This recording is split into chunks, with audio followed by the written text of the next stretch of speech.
हाँ बच्चों, आज मैं फिर दोबारा आपका सेकंड पार्ट लेकर आया हूँ, linear equation in two variables. जैसा कि मैंने प्रीवियस फर्स्ट पार्ट में बताया हुआ है, लीनियर इक्वेशन क्या होती है, लीनियर इक्वेशन से कैसे रिप्रेजेंट करते हैं, और आज में जो है लीनियर इक्वेशन के जो वैल्यू है वो के की वैल्यू जो है वो फाइंड आउट करना सिखा रहा हूँ। मैं क्या कर रहा हूँ, के की वैल्यू फाइंड आउट करवाना सिखा रहा हूँ। बोर्ड के एग्जाम के दृष्टि से जो है ये बहुत महत्वपूर्ण क्वेश्चन है, क्योंकि इसमें यूनिक सोल्यूशन, मैंने इन्फिनिटली सोल्यूशन और नो सोल्यूशंस के लिए जो है के की वैल्यू फाइंड आउट कराता है, जो आपको 1 से 2 से 3 मार्क्स तक देकर जाएगा। बहुत अच्छे से सीखेगा और 100% श्योरिटी के साथ मैं कह रहा हूँ कि 2 या 3 अगर आप अच्छे से सीख लेते हैं तो 3 के तीनों मार्क्स आपको 100% मिलेंगे। ठीक है, तो फाइंड द वैल्यू ऑफ के लिए हम कुछ क्वेश्चन लेट कर रहे हैं और आप सीखिएगा। चलिए पहला क्वेश्चन लिखते हैं। मैंने इक्वेशन ली है, फर्स्ट इक्वेशन में हमने लिखा है 4x प्लस a प्लस 1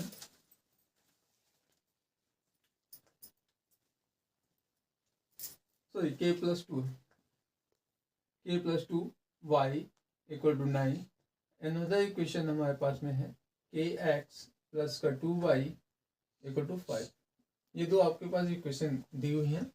पहली इक्वेशन दी है 4x प्लस का k plus 2y equal to 9 and दूसरी सेकेंड इक्वेशन है kx प्लस का 2y इक्वल टू 5। अब कह रहा है find the value of k। क्या करना है, find the value of k for unique solution. इसके लिए यूनिक सोल्यूशन के लिए बात कर रहा है।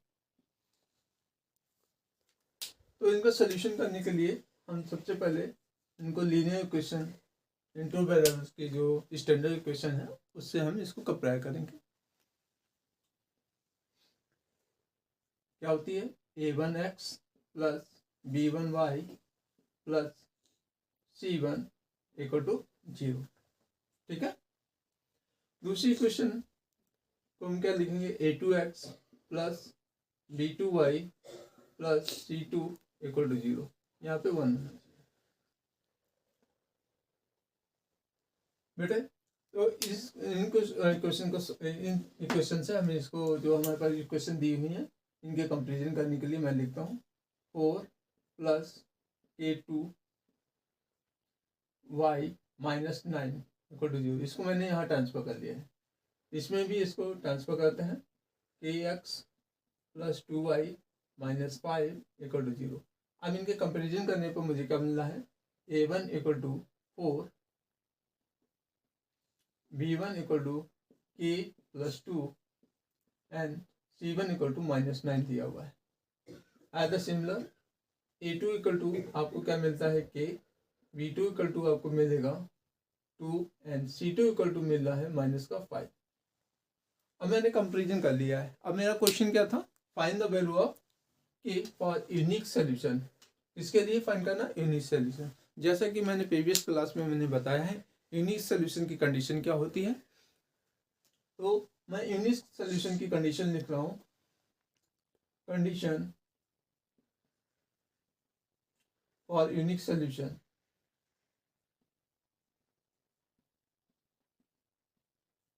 क्या होती है, a1 upon a2 does not equal to b1 upon b2। ये कंडीशन होती है यूनिक सोल्यूशन की।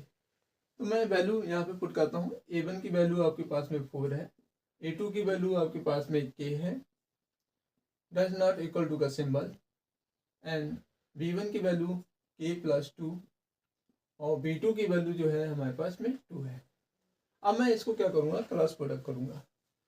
तो आपको क्या मिलेगा, पहले जब इसका क्रॉस प्रोडक्ट यहाँ करेंगे तो मिलेगा k square plus 2k does not equal to 8। इसको यहाँ ट्रांसफर करेंगे तो आपको क्या मिलेगा, k2 प्लस 2k माइनस का 8 डज नॉट इक्वल टू 0। ये देखो बेटा क्वाड्रेटिक इक्वेशन फॉर्म हो गई। कैसी क्वाड्रेटिक इक्वेशन फॉर्म हो गई। इसको जो है क्वाड्रेटिक इक्वेशन को स्प्लिटिंग बाय मिडिल टर्म से, middle term by splitting method से हम इसको क्या करेंगे, सॉल्व कर लेंगे। चलिए इसको सॉल्व करते हैं। सबसे पहले plus 2k minus 8 does not equal to, मैंने ये 0 यहाँ लिखा हुआ है। जब क्वाड्रेटिक इक्वेशन होती है तो सबसे पहले मैं इस टर्म के क्या करते हैं, फैक्टर बनाते हैं। दो ऐसे फैक्टर बनाएंगे जिनको प्रोडक्ट करने पर हमारा 8 आना चाहिए और एडिशन या सब्ट्रैक्शन करने पर हमारा 2 आना चाहिए। तो मुझे पता है 8 के फैक्टर क्या होंगे, 4 इंटू 2, जिनका प्रोडक्ट जो है हमारा 8 होता है और सब्ट्रैक्शन हमारा 2 होता है। चलिए इसको रिप्लेस करते हैं। 2k को क्या लिख सकते हैं, 4k minus 2k minus 8 as it is does not equal to 0। अब मैं यहाँ पे 2 के पेयर बना के इनको सॉल्व करता हूँ। तो मैंने पेयर में देखा कि हमारा कॉमन है, तो क्या मिलेगा, k प्लस 4 मिलेगा। अनदर में माइनस का 2 कॉमन है, तो क्या मिलेगा, k प्लस 4 मिलेगा और डज नॉट इक्वल टू 0 करता है। यहाँ पे देखिए अगेन ब्रैकेट सेम हो गया है। अगर कभी कभी ऐसा एक आ भी जाता है कि जब हम कॉमन लेते हैं तो यहाँ पर सेम नहीं आता है, तो ऐसी सिचुएशन में ये हमारे जो फैक्टर हम बनाते हैं वो गलत होते हैं, तो हमें फैक्टर चेंज कर लेना चाहिए। अगर पर हमारे पास यहाँ पे क्या है, सेम ब्रैकेट आए हुए हैं, तो इसलिए ये हमारे फैक्टर जो है करेक्ट है। अब हम क्या करते हैं, अगेन कॉमन लेते हैं। तो यहाँ पे k प्लस 4 हमारा क्या है, कॉमन है। दूसरे ब्रैकेट में क्या आएगा, k माइनस का 2 डज नॉट इक्वल टू 0 आएगा। ठीक है, इतना है। अब या तो ये 0 के इक्वल होना चाहिए या तो ये इक्वल होना चाहिए। तो मैं इसके पहले चेक करता हूँ। तो मैंने जब कहा k plus 4 does not equal to 0, तो k की वैल्यू बेटा कितनी आ गई, k does not equal to minus का 4 आया। k does not equal to minus का 4। अगेन मैंने जब k माइनस का 2 डज नॉट इक्वल टू 0 लिखा, तो k की वैल्यू क्या मिली, k does not equal to 2 मिला। ये जो आपकी k की वैल्यू 2 आई है, ये इसके आंसर है, जो कि वैल्यू डालने पर ये जो है इसको यूनिक सोल्यूशन देंगे। ठीक है, इसको यूनिक सोल्यूशन। तो अब मैं सेकंड क्वेश्चन करा रहा हूँ। सेकंड क्वेश्चन में हम इक्वेशन लेट कर रहे हैं। इफ 4x माइनस का ky माइनस का 6 इक्वल टू 0 है, अनदर इक्वेशन जो है and 3k plus 2x minus का 4y माइनस का 12 इक्वल टू 0 दिया हुआ है। तो क्या रखा है, find the value of k for unique solution. Sorry unique नहीं, मैंने यूनिटी सोल्यूशंस के लिए, यूनिक सोल्यूशन का तो मैंने अभी करा दिया है, मैंने यूनिटी सोल्यूशंस के लिए बात कर रहे हैं। Find the value of k for infinitely solution। तो हमारे पास इक्वेशन जैसे कि आपके पास दिख रही है, मैंने लिखा हुआ है 4x माइनस का ky माइनस का 6 equal to 0 and 3k plus 2x minus का 4y माइनस का 12 equal to 0। Find the value of k for many infinity solutions के लिए आपको फाइंड आउट करना है। Find the value of k for many infinity solutions के लिए बात कर रहे हैं। तो स्टैंडर्ड इक्वेशन में लिख रहा हूँ a1x plus b1y plus c1 equal to 0। Another equation क्या है, a2x plus b2y plus c2 equal to 0 है। ठीक है, कंपेयरिंग जब इसकी करेंगे, तो जब मैं कंपेयरिंग कर रहा हूँ तो यहाँ पे देखिए a1 इक्वल टू आपको क्या मिल रहा है, a1 इक्वल टू 4 लिखा है, b1 इक्वल टू कितना है, माइनस का k है, और c1 इक्वल टू जो है माइनस का 6 है। अगर सिमिलर वे यहाँ पे a2 इक्वल टू कितना है, 3k plus 2 and b2 equal to कितना है, माइनस का 4 एंड c2 इक्वल टू जो है माइनस का 12 है।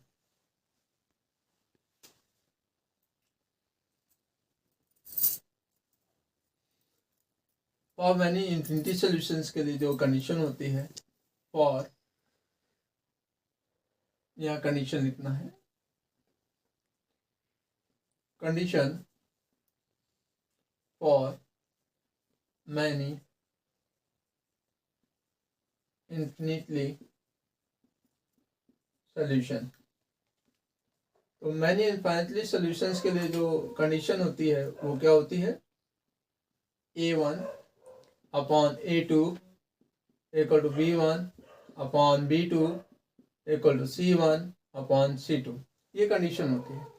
इस कंडीशन में हम इनकी A1 A B C की वैल्यू जो है यहाँ पुट कर देंगे, तो मुझे क्या मिलेगा, A1 की वैल्यू आपको मिला है 4, A2 की वैल्यू कितनी है 3K plus 2 equal to B1 की वैल्यू माइनस का K है, B2 की वैल्यू माइनस का 4 है, एंड C1 की वैल्यू माइनस का 6 है, एंड C2 की वैल्यू क्या है माइनस का 12 है।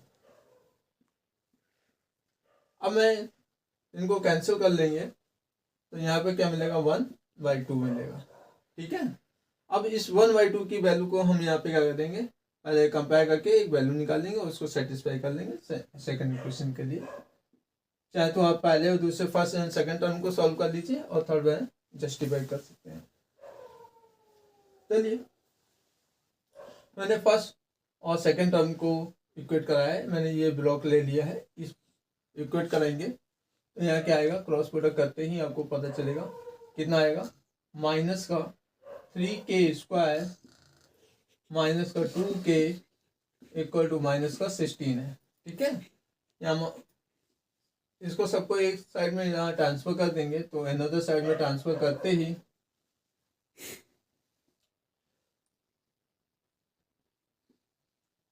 तो अब मैं क्या करूँगा, इसको उधर ट्रांसफर कर लूँगा, तो क्या मिलेगा 3K स्क्वायर, इसको उधर ट्रांसफर करेंगे प्लस का 2K और एज इट इज ये 16 इक्वल टू 0 हो जाएगा।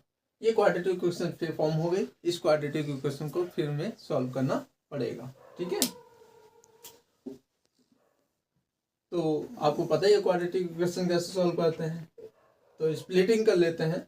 स्प्लिटिंग करने के लिए यहाँ सबसे पहले तो हमें इसका प्रोडक्ट करते हैं। यहाँ पे देखिए कितना आ जाएगा, 48 हो जाएगा। और 48 का ऐसे 2 फैक्टर करेंगे जिनका प्रोडक्ट 48 हो, बट एडिशन या सब्ट्रैक्शन पे 2 आना चाहिए। तो मुझे पता है 8 और 6 जो है इसके फैक्टर होंगे। तो 3K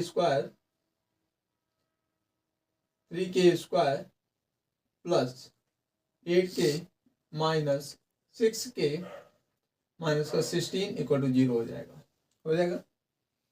इसको जरा इसमें करके देखिए, तो यहाँ से आपको मिलेगा K कॉमन मिल जाएगा, और कॉमन मिलते ही यहाँ पे क्या मिलेगा, K प्लस 8 मिलेगा। यहाँ पे -2 कॉमन ले लेंगे तो क्या मिलेगा, K प्लस 8 आएगा। सॉरी, यहाँ पे 3 आएगा बेटा, यहाँ कॉमन फिर से ले रहे हैं, K कॉमन लिया है तो 3K आएगा प्लस 8 आएगा। यहाँ पे माइनस का 2 कॉमन लेंगे तो क्या आएगा, 3K और प्लस 8 इक्वल टू 0 होगा। देखो अब यहाँ पे कॉमन मिल जाएगा 3K प्लस 8, और अनदर ब्रैकेट में कॉमन क्या आएगा, K माइनस 2 इक्वल टू 0। जब मैं इस ब्रैकेट के इक्वल टू 0 रखूँगा तो आपको K की वैल्यू कितनी मिलेगी, पता है ना, कितनी मिलेगी, K की वैल्यू मिलेगी माइनस का 8/3। कितनी मिलेगी, माइनस का 8/3 मिलेगी। और जब मैं इसके इक्वल टू रखूँगा K इक्वल टू 0, तो यहाँ K की वैल्यू कितनी आई बेटा, 2 आ गई। ठीक है, चलो ये 2 वैल्यू तो आ गई। अभी अगर हम फर्स्ट और थर्ड को अगर इक्वेट करा लेते हैं, इसको फर्स्ट और थर्ड टर्म को, नहीं सॉरी सेकेंड एंड थर्ड को इक्वेट कराते हैं। सेकेंड एंड थर्ड पार्ट को इक्वेट कराएंगे तो यहाँ पे आपको मिलेगा K अपॉन 4 इक्वल टू 1/2। तो यहाँ पे अभी K की वैल्यू जो आ रही है आपको पता है, सीधे 4/2 आ रही है। इसका मतलब ये K इक्वल टू कितना आएगा, 2। इसका मतलब ये कॉमन वैल्यू है ना। तो इसलिए करेक्ट आंसर जो होंगे आपके के जो आएंगे वो आपके K इक्वल टू माइनस का 8/3 होगा, और दूसरा इक्वेशन जो आंसर होगा 2 होगा। ठीक है, ये आपके आंसर्स हो गए। अब हमारा जो है तीसरा क्वेश्चन है, वो भी किसके लिए, नो सॉल्यूशन के लिए। तो थर्ड क्वेश्चन में हमारा क्या है, इक्वेशन आपके पास में है k + 1 bracket close x minus का 2y माइनस का 3 equal to 0 and second equation हमारे पास में है 10x माइनस का ky और माइनस का 5 equal to 0। Find the value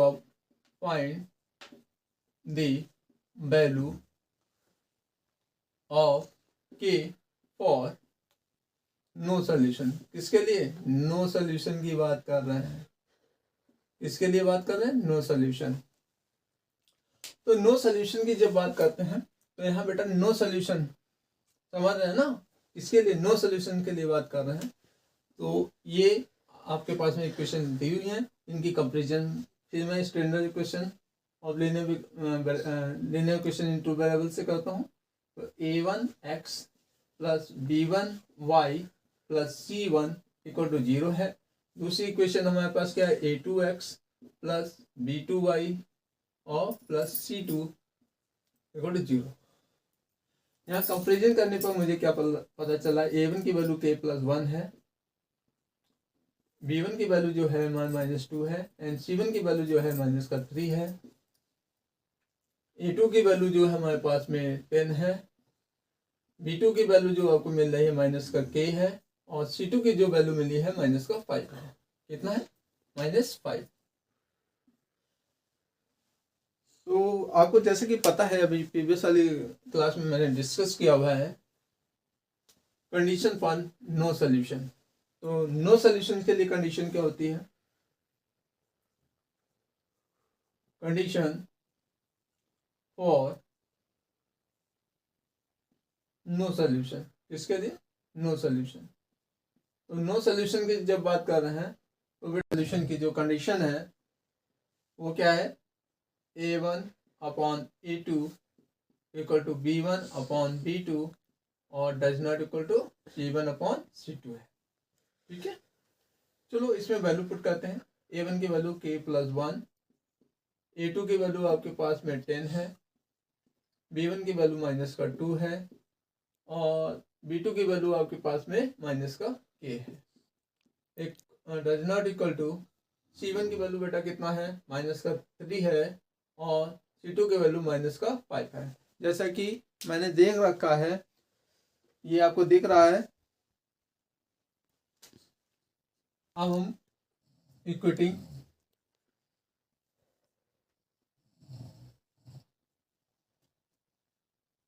कर रहे हैं फर्स्ट एंड सेकंड टर्म को।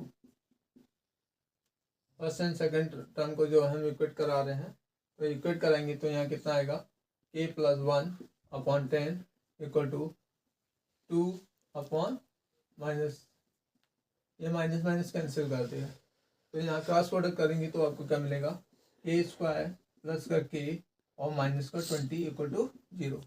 इसके स्प्लिटिंग बाय मिडिल टर्म से इसको सोल्यूशन करते हैं, सॉल्व कर लेंगे तो क्या आएगा, k² प्लस 5k माइनस का 4k माइनस का 20 इक्वल टू 0। अब बेटा ये जो हमारा आ रहा है इसके जो कॉमन करेंगे तो क्या आएगा, k + 5 ये हो जाएगा, -4 कॉमन ले लेंगे तो यहाँ पे भी क्या आएगा, k + 5 आएगा इक्वल टू 0। अब यहाँ पे बेटा k + 5 हमने अगेन कॉमन ले लिया है, तो दूसरे अनदर ब्रैकेट में क्या आएगा, k -4 इक्वल टू 0 हो जाएगा।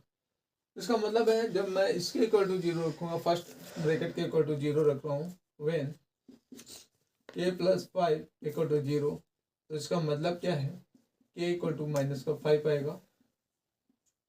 अगेन k -4 इक्वल टू 0, तो k की वैल्यू आ रही है 4। ये दो वैल्यू आ गई। अब मैं एक बार इसको सेकेंड और थर्ड का मैं इसको कंपेयर करा दूंगा, equating second and third part. तो इसमें सेकेंड एंड थर्ड पार्ट को इक्वेट कराने पर -2 -k does not equal to -3 upon -5, minus minus cancel हो जाएंगे। क्रॉस प्रोडक्ट करने पर क्या मिलेगा, 3k does not equal to 10, तो k does not equal to 10/3। ये आपके पास 3 आंसर हैं, जिसमें से जो भी आपको मैच करेगा वो ठीक है। और MCQ के लिए कोई भी एक हो सकता है, या 2 भी हो सकते हैं, या 3 भी हो सकते हैं, ठीक है। तो ये आपको ध्यान रखना है, इक्वल टू में ये आंसर आएगा और डज नॉट इक्वल टू में ये आंसर आएगा।